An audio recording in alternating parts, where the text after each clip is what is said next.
Jules, thank you for inviting me to be part of your team. Tonight, we're going to be talking about mindset, resilience, and how to scale up in property. But first of all, before we dive in, I'd like to get to know where you are in your property journey. So, anyone here who's literally just starting in property, just trying to find your first deal? Excellent. People who are already like sourcing, service accommodation, HMOs, rent to rent. Lovely. Anyone who's already into buy-to-let, who already own between 4, 5, 6 properties? Fantastic. And who owns over 10 properties? Right, quite a mixed crowd. Fantastic. So let's dive in. So I'm going to take you through how I started my property journey. Through the years, how was my beginnings, the challenges I've overcome over the past 16 years. I'm going to tell you about my expertise in property development and in property in general. Overcoming challenges when it comes to the financial challenges, when it comes to dealing with building construction teams, and also trying to find new deals.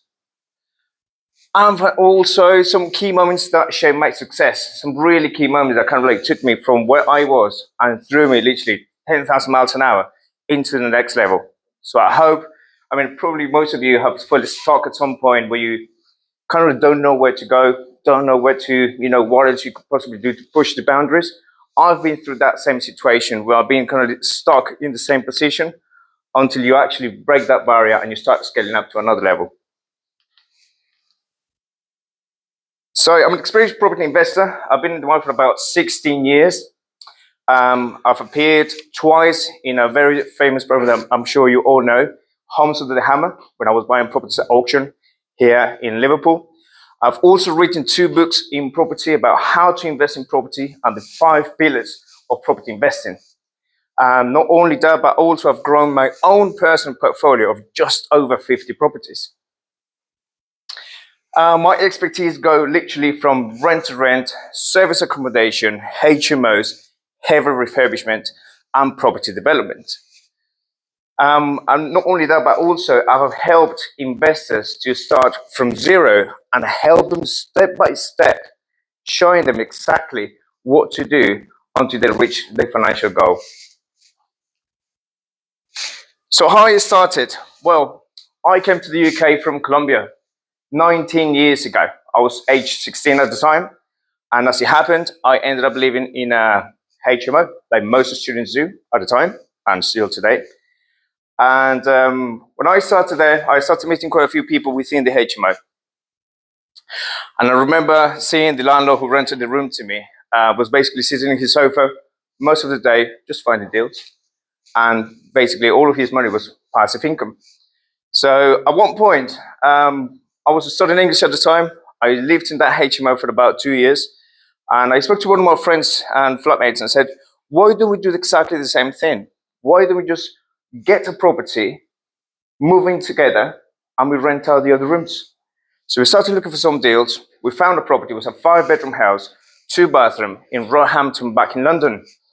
And he moved into one of the rooms. I moved into the other rooms, onto the other room, and then we rented out the other room. Pretty much like Simon Suchi started when he was renting his spare bedrooms to his flatmates.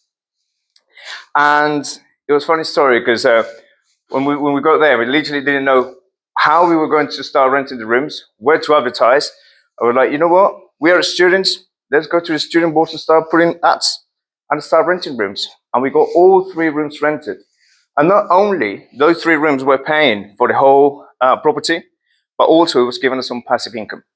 At the time, I was at university studying forensic science and criminology. My friend was doing some other random jobs, and I was working as a bartender on the weekends. 3, 4, 5 months passed by, and then we realized, you know what? We're making a little bit of money on the side, and not only that, we're living for free. We're not paying any rent. So that was a huge advantage for us being students. And we said, we can actually do 2, 3, 4 properties if we wanted to. Why don't we find another one? So we bought we just rented another property, but this time was a 4-bedroom, 2-bathroom. He moved out, he moved into that new property, and then I was managing one, he was managing the other, and getting that passive income. But I always saw property as a side income. I never saw it as a serious business. I was sort of like a side hustle. When I finished university, I started working in the NHS. I worked for about 6 months. Then I moved into finance to work in the city in London. Did it for about 4 or 5 months. And I was sick of having bosses. I was sick of having anyone telling me what to do. I wanted to start my own business. So I went from finance into setting up my own printing business. Then I had a retail unit at Paddington Station selling chocolates, dried fruits, and nuts. And also, I was investing myself in the stock market. But what I realized is like, it's taken a lot of time and hassle and a lot of like mental effort to keep these businesses going. Whereas property on the other side, I've had that for 3, 4 years at the time. It was always giving me passive income. Very low effort, very little input from my side. I was getting always this passive income. So I wasn't at the time with my initial partner anymore. So I had another friend at university called Aaron, amazing guy. And he said to me, what is it that you're doing that you're getting your passive income in? I was like, look, I'm renting properties, rented rooms out, and I make, tiny profit at the end of the month, but it's passive. I'm not literally making anything to make it work. And he said, why don't we just start scaling this up?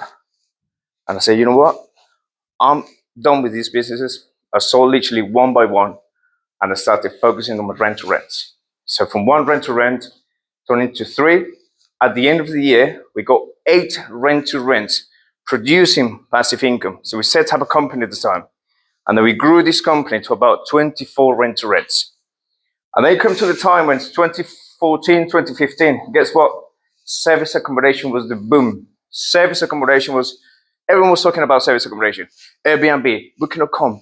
Everyone is like, what is this? I'm like, we have to get into that as well. So we got our first deal, service accommodation. Then again, we dived in with no experience, nothing to learn about. You start learning as you go. So we did just that. So we started advertising on Airbnb, Booking.com. We started getting a few bookings in. And within 3 or 4 months, we started making more money on service accommodation than we're making on the rent, on the HMOs. So we started shifting our attention more on service accommodation. And we started growing the service accommodation side pretty much at the same level of the rent to rent. Until we got a point where I was like, you know what? I've been doing this for quite a long time. Been on this journey for about 4 or 5 years, and I'm making cash. I'm generating cash, but I'm not generating value in the properties. I'm not literally generating wealth. I'm just making cash. So my vision, my mindset changed a little bit. So I wanted to become a landlord at the time. And I said to myself, you know what? Let's start looking to buy new properties. In London, as you know, the properties are quite expensive. At the time, we didn't have enough money for the deposits to pay to buy something in London. But guess what? Liverpool came about. And I bought my first property for £29,000 at auction. I spent about £23,000 on it. And that property today is worth about £140,000. So that was a huge change in mindset. Why I'm going to keep bothering getting more rent and service accommodation if I can start buying my own properties and becoming a landlord, and not just any landlord. I wanted to become a portfolio landlord. So started like that. So 1 property, 2 properties, 3 properties. And then one day, one of the landlords I was dealing with back in London called me up, said, George, I've got a property in Camden Town, 5-bedroom house, 2 bathrooms. You want to come and take a look? I drove down there. I saw the landlord, viewed the property. We shook hands, closed the deal on the spot. And they said, what else are you doing? I was like, you know what? I started investing in Liverpool. I pulled my phone out, showed him a few pictures of what I was doing. And I said to him, look, I'm buying this property for this price. I'm spending this much money on the refurbishments. And at the same time, I'm getting more money than my rent, and the value is getting increased with the value of not adding on to these properties. So he was like, baffled with all this information. He said, can I invite you for lunch for a second? Of course. So we ended up having lunch together. We sat down for about hour and a half. And I remember he was like, George, you can imagine what we could do with this if we can start bringing investors. And I'm like, look, I've got the contacts, I've got the people at the estate agents, I've got the contacts with the auction houses. I've got the builders, and I've got people on the ground. I even got cleaners if we need to. So I've got literally a whole operation set up. He said, okay, leave it with me, and let me get started. 2 weeks later, he rang me. George, I've got the first investor. I'm like, perfect. Do you have a property we can sell? There are auctions taking place every single month in Liverpool. So I went to the auction, downloaded the whole guide. I picked 3 properties that I would personally buy, and I presented these 3 properties to the investor. He decided to go with one. 2 weeks later, auction took place. We bought the first property. Not only we bought the property for the investor, we also helped him through a conveyancing. We helped him with project management of the refurbishment of the property, and at the same time, we rented and managed the property on his behalf. So this became quite a very popular model. So from one investor, next month we had 5, next month we had 7, and before we realized, we're buying 15 to 20 properties a month at auction, helping through these investors. So this is exactly how I started scaling up. From the rent-to-rent and the service accommodation and the sourcing and additional fees that I was charging for the service of getting the property rented, bought, and through the conveyancing, I kind of like channel all this through into putting the deposit to the properties. And I literally set myself a target of buying 4 properties a year. So 4 properties a year, generating roughly between £800 to £1,000 a month. 5 years down the line, you do the maths. So that's when the vision started to change a little bit. So rather than being a service provider, I wanted to become a landlord, and the focus changed slightly a few years later. So when I was buying properties, since I bought around 250 properties at auction for investors and for myself, I started getting bored of the same thing. I started getting bored of like another property, and another property, another HMO, another HMO. And what else could you possibly do? So I was like constantly battling myself. What else can I do? I've been offering services. I've been doing this. I've been doing rent to rent. I've been doing services. What else? What else? What else? And then one day, I was literally at the sauna, back in London like that, steaming out. And then, whoa, it was like a download. Like Matrix when you got like green letters? Literally happened to me like that. I had to step out of the sauna, took my phone, started taking some notes. I was like, I should start doing my own developments. I should start getting 6, 7, 8 apartments in one deal. 10 apartments in one deal. How many deals can I make a year? 1, possibly 2. That's 20 properties in a single year. This is another level of how you can start, changing your mindset and scaling up. So now my time started focusing on raising finance for my projects through rent-to-rent service accommodation, sourcing everything I can get for, getting angel investors as well. We can offer 8 to 10% return on the money, and then we literally getting this money to fund our own projects. And then with the project budgeting, since I knew already how much a kitchen would cost, floors would cost, how much I would spend in a 4-bedroom house in terms of like bathrooms, kitchen, I already had all these figures in my head. So I was getting the builders only to do the labor. So that would work out and bring the cost down until the whole works. And then the project management for the construction teams. So since I was asking only for the labor, I said to them, look, we're going to do a contract between me and you. We're going to set up a payment plan. We're going to set out how long the project is going to take, whether it's 6 weeks, 8 weeks, 10 weeks, whatever it may be. And then we set out the payments weekly based on the progress of the project. Not only that protects myself from the builder not ending up finishing the property or whatever, but also it sets a clear path on how the payments are going to work out for both of us. So when I started, I didn't go into buy-to-let. I jumped straight into HMOs for 2 main reasons. First, you make more money renting out rooms than renting a whole property. And second, I was adding real value into these HMOs. I wasn't just changing a kitchen or bathroom and putting a new floor. I was literally adding more bathrooms, more bedrooms, generating value to this property.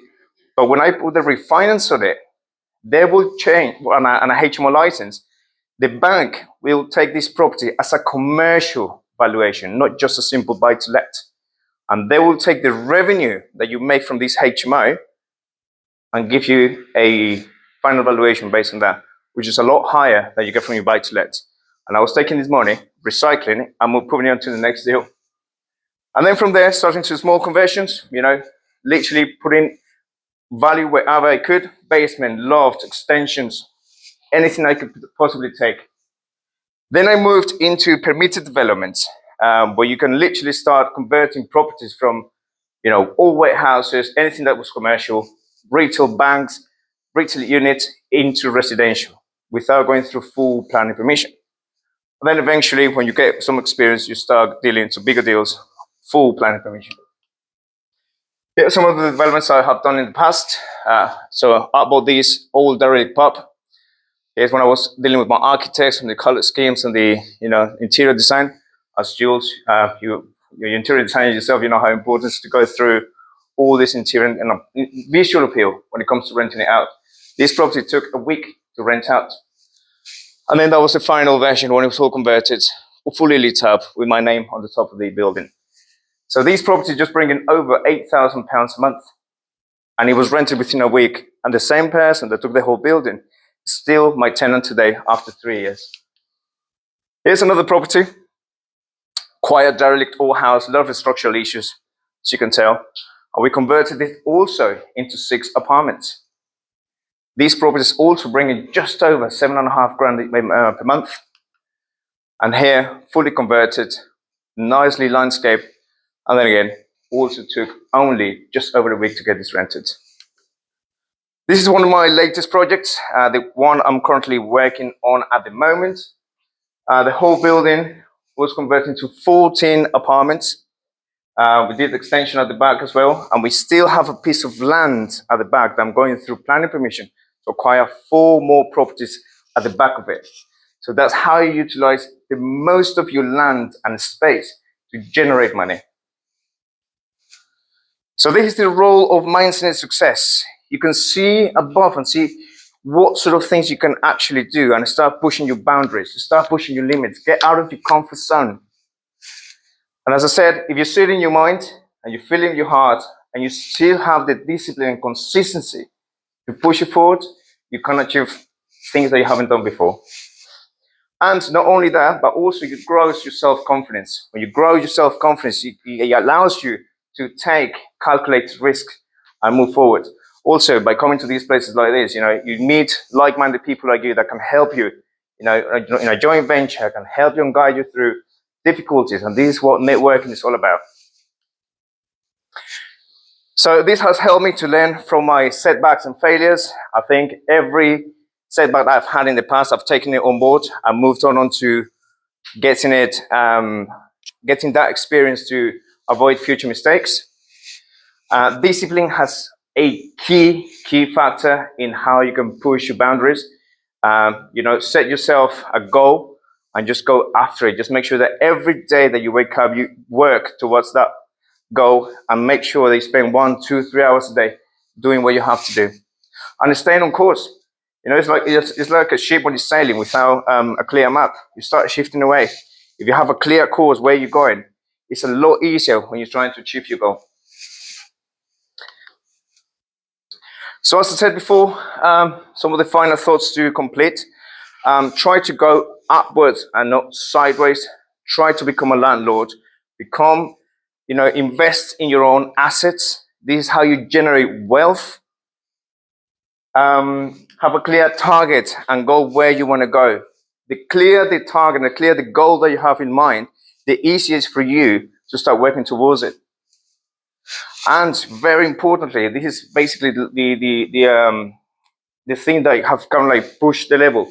Invest in real value. It's not just making up a property. Add value to it. Extension, conversion, loft, bathrooms, everything that can bring money to it. And finally, take action. And do me one favor before I go. Dream big, go home. Thank you very much.